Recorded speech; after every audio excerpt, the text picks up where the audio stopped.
question everybody is asking is who stays, who goes, what currently is on the Chicago Bulls roster. On today's episode, I'm going to take a look at the players that came in at the trade deadline, and I want to predict who stays, who goes. We're also going to look at the game tonight against the OKC Thunder and why the pro-tanking fans are starting to worry that the Chicago Bulls go on another crazy march, which I don't think they have to worry about at all. We're going to talk about all that and more right after this.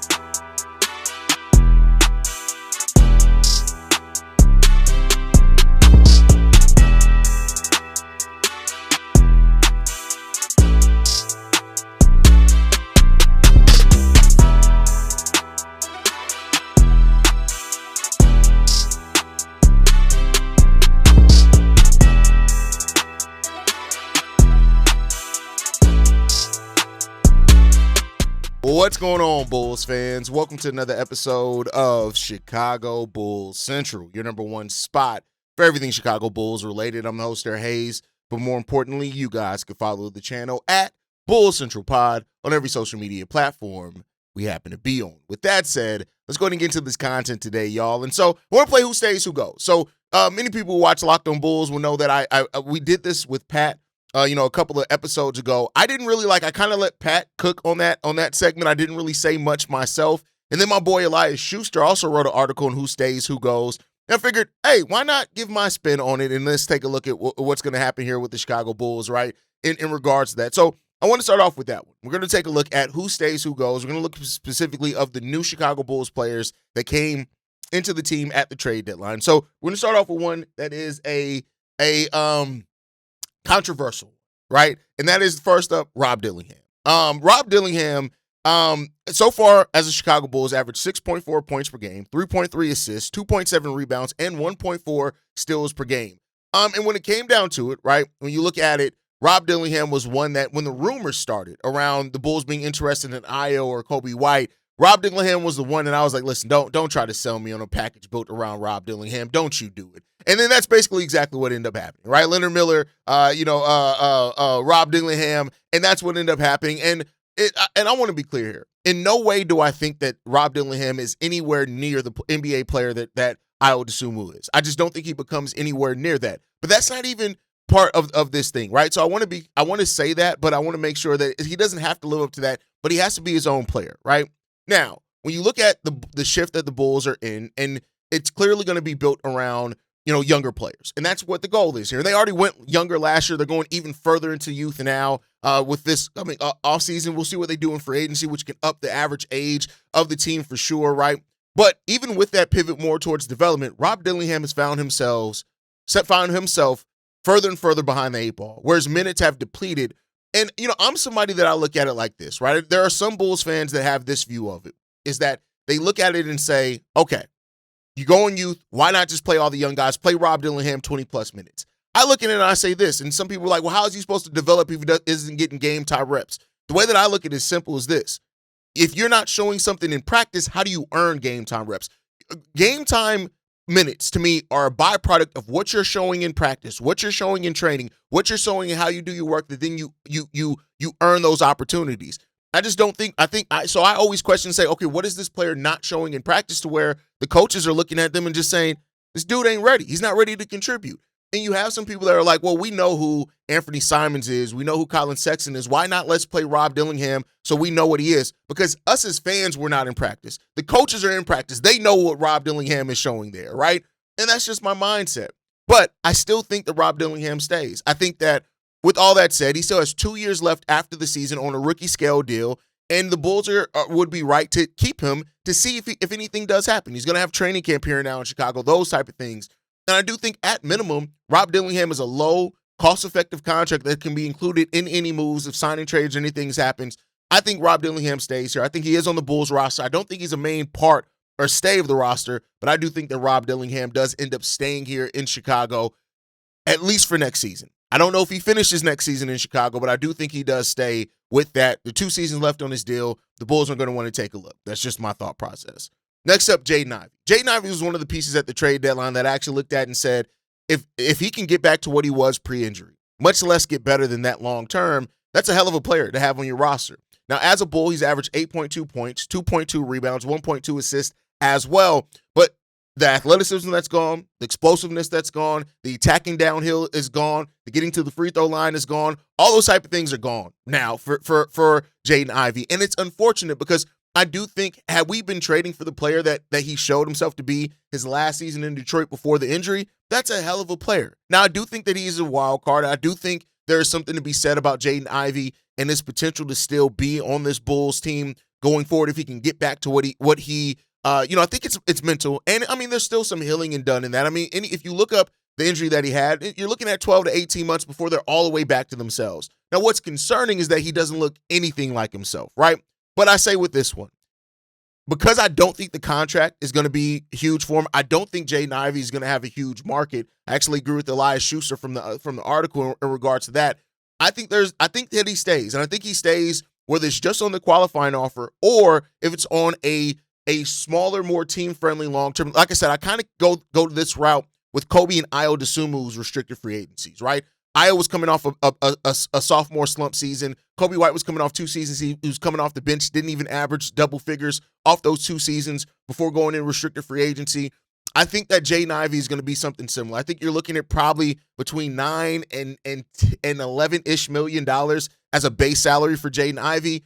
And I don't think it's going to be long-term money either. I do think where the Bulls are, unless the one thing that I would say that would keep Jaden Ivey from signing here long-term, the Bulls signing him long-term, is if they draft a shooting guard. And that is a possibility if they don't move up in the draft. If they end up staying around 8, 9, or 10, the best players around that, the players that are supposed to be best available are going to be guards. And so if they do draft a long-term backcourt mate for Josh Giddey in the draft, I think hands down, you're looking at Josh Giddey. I mean, you're looking at then probably Jaden Ivey's not going to remain on this team. That's just my personal opinion. They could still bring him off the bench, so there's still a small chance there, especially if it's a team-friendly contract. But as it stands right now, I say that he stays because he is in restricted free agency. I do think the Bulls are going to want to give him an opportunity to show, all right, that was your first season back from injury. Let's see what you do after that.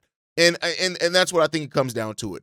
He's going to get a qualifying offer. Now, they can rescind the qualifying offer if they end up deciding, hey, who we drafted in the draft, we think that guy's going to be a starter day one, and we can find anybody to be a bench guard for us. And so that may change that product a little bit, but that's what I think is going to happen there. Next up, Colin Sexton, averaging as a Bull 14.2 points per game, 3.7 assists, basically 2 rebounds per game. Colin Sexton is a guy that, I won't lie, as a scoring guard off your bench, I don't hate him potentially being here. But the problem is that there's going to be a lot of teams that look towards that in this in this offseason. Like scoring, if you can have a guard that can score off the bench, there are going to be a lot of teams that are looking for that. Hell, I think a team like, for example, the Golden State Warriors could come calling for Colin Sexton with their mid-level exception next year, something like that, right? I do think that there have been some rumors that have been stirring up in the Bulls having some long-term interest in Colin Sexton.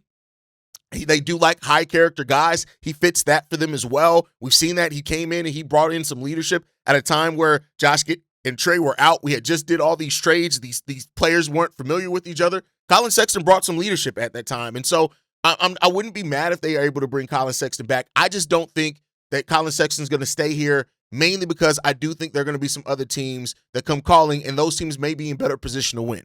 Now, with what the Bulls do in draft and in free agency, maybe that changes a little bit, which it could very well, but I think Colin Sexton is going to have some callers coming for him that could be much better teams in the Bulls, and that could lead him to lead other places. If it comes down to just the money, or if Colin Sexton really enjoys his time here in Chicago, I do think that there's a world in which he stays as well, but I'm going to make a prediction that he goes because I think there's probably going to be better teams calling that are probably going to offer their full mid-level exception or close to it to Colin Sexton, where I don't think the Bulls are going to do that because I think they're going to be focused on defensive players, bigs, and wings is where they're going to be focused at a little bit. So I like Colin Sexton. I like the mentality that he's brought here as well. We know who he is as a player. There's something to be said about that, just knowing who a guy is, and he fits that kind of mold of a young veteran. He's 27 year old, but he's been in the league for a while and not even pushing 30 yet. So I think that that's a thing where you can look at Colin Sexton maybe to stay, but I agree with Elias Schuster's estimation here of him going.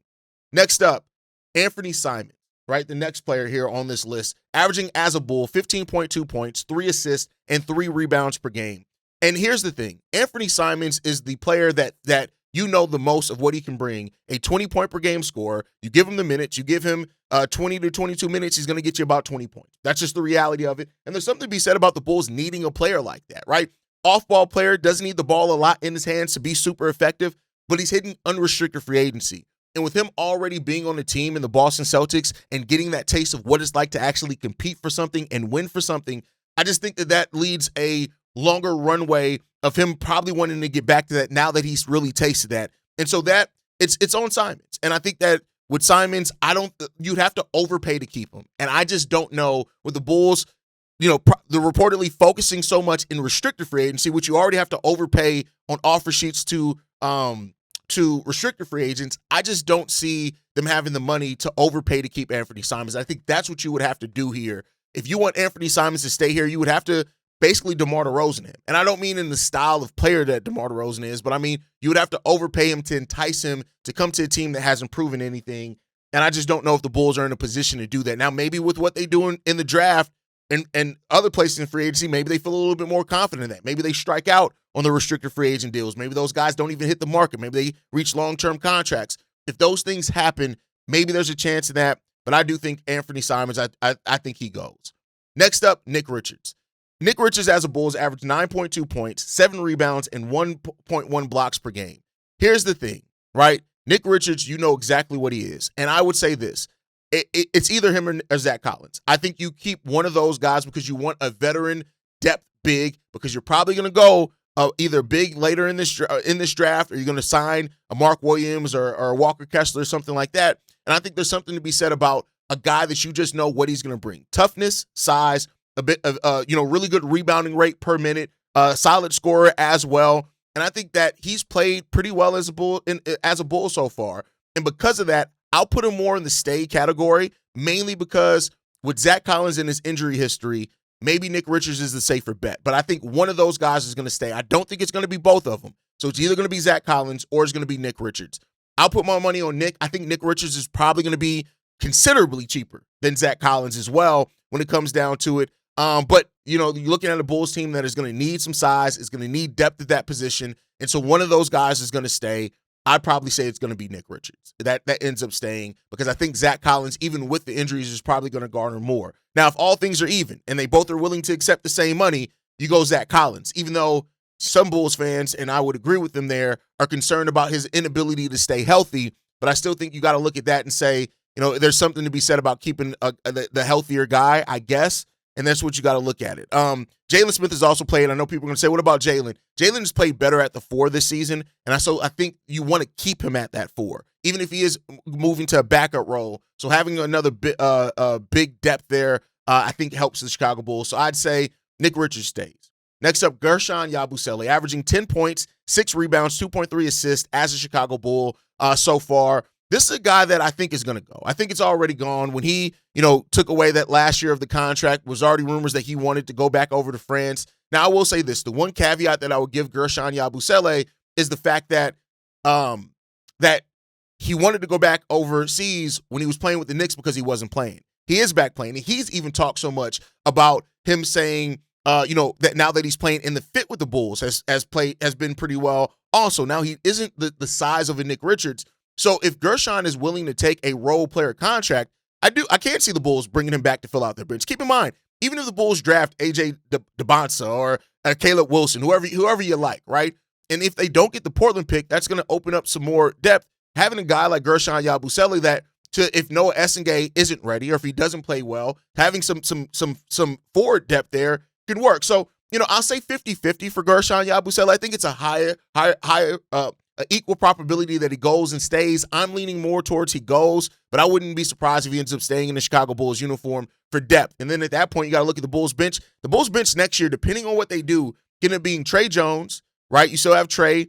I hope that we make a move to push Isaac Okoro to the bench. You got to have Guerschon Yabusele, Jalen Smith, Nick Richards, right? That's not a bad bench. Noah Essengay, that's not really a bad bench for the Chicago Bulls. Leonard Miller, who we'll talk about here coming up next.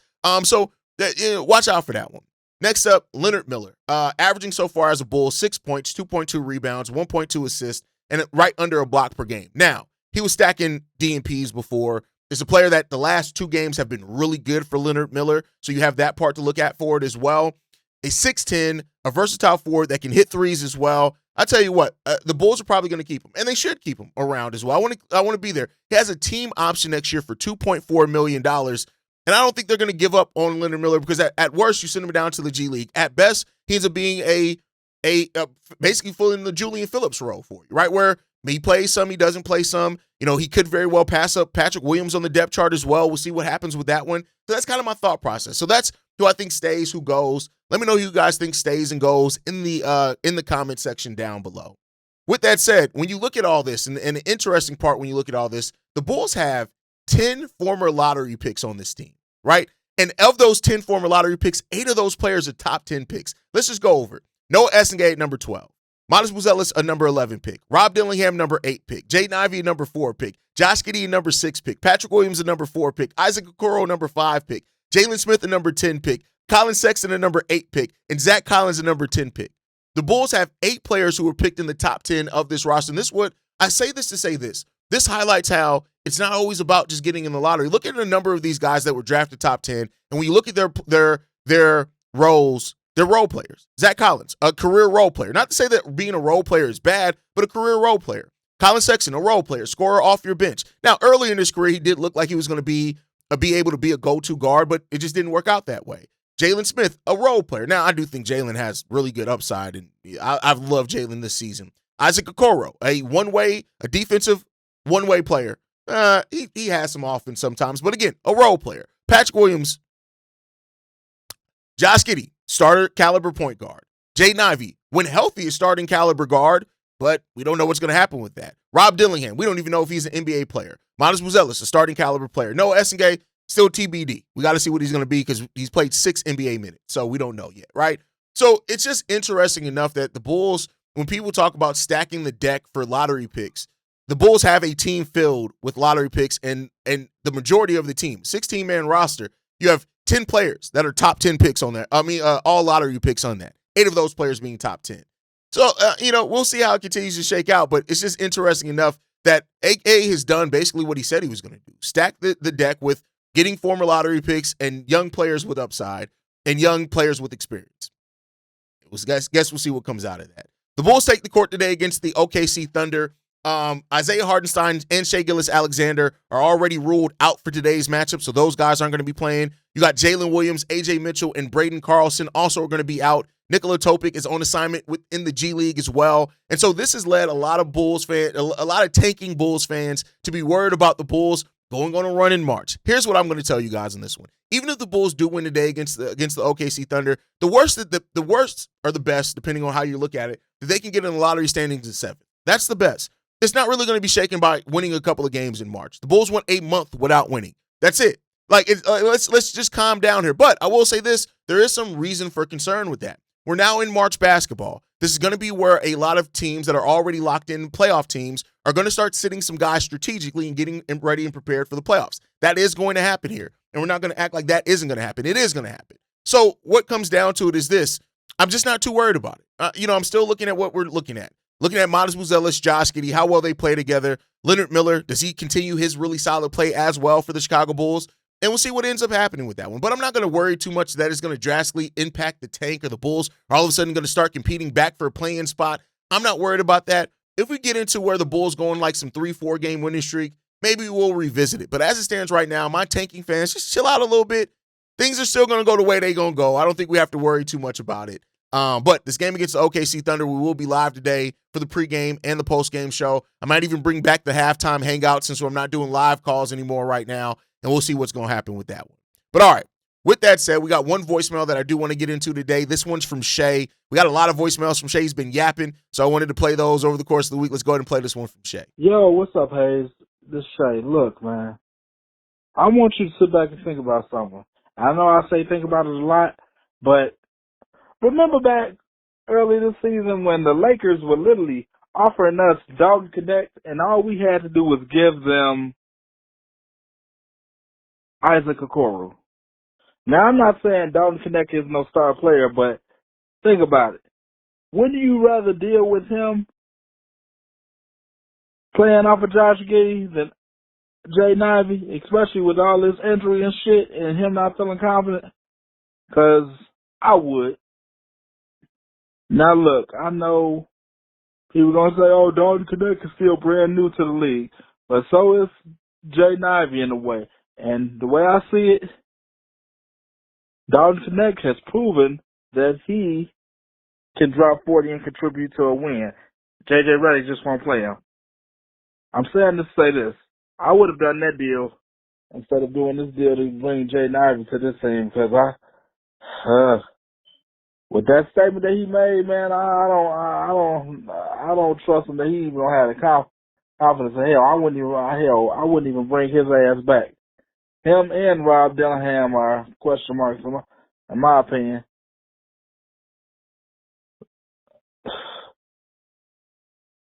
But I look at that deal as AK floundering once again, because the fact that not only could you have gotten Dalton Connect, but remember something. There was a deal. Jeremy Sohan for Patrick Williams. We could have easily got that money off the books and moved on from him. Nah. You know what, man? Just tell me what you think. I don't really care no more. I'm getting frustrated. Peace. I'd still rather have Jaden Ivey. I think Dalton Connect it provides upside for sure. Make no mistake about it. But I think that if you're taking a chance on a player, Jaden Ivey has already shown at an NBA level he's a good NBA player when healthy. Now, is he going to get back to health? That's the question there. And because Jaden Ivey is about to get paid too, there's a fair question to make in that one also when you look at it. But I look at Dalton Connect and I'm like I get it theoretically, right? In regards to what his skill set is, yeah, he's a player that you want out there with that. But listen, I like I said earlier, my thought process always is, what is a player not showing to where they can't crack the rotation? And I don't think that there's a lot of NBA players that are just on the back end of the bench and just like, oh, they're good, but they're just not playing. I always think, hey, there's something that they're not showing that leads them to not being playable. And you got to also look at Dalton Connect ain't that much younger than Jaden Ivey, despite this only being Dalton Connect's second year in the league. So I kind of rather go, if I'm going to bet on either one of those guys, because we've seen it more with Jaden Ivey, and if he just gets back to even 80%, I think that's a better NBA player that's more consistent than what we've seen from Dalton Connect so far. Personal opinion, but hey, I'd love to hear from you guys on that one and how you guys feel, because again, I'm just the host. It's not my show. This one's built on your opinion as well. So Shay brought up an interesting question. Would you rather have Jaden Ivey or would you rather have Dalton Connect on this team? Let me know what you guys think on that going forward. But listen, Bulls fans, the Bulls have picked a direction. Now comes the hard part, making the right choices in that direction. Some of these guys are long-term pieces. Some of these guys are temporary experiments, and some might already be gone as soon as the season is over with. Drop your thoughts and predictions on who stays, who goes, down in the comment section below. Make sure you guys like the video, subscribe to the channel as well. You guys can follow us at Bulls Central Pod on every social media platform. You can send us any feedback, questions, comments, concerns, bullcentralpod@gmail.com. And lastly, if you want to leave a text message and our voicemail for the mailbag, the number to do so, 773-270-2799. We are the #1 spot for everything Chicago Bulls related, but that's because of you, lovely and beautiful people. And like I like to end every episode on, go Bulls. Love you guys. See you right if you can, y'all. Peace. This has been a presentation of the Break Media.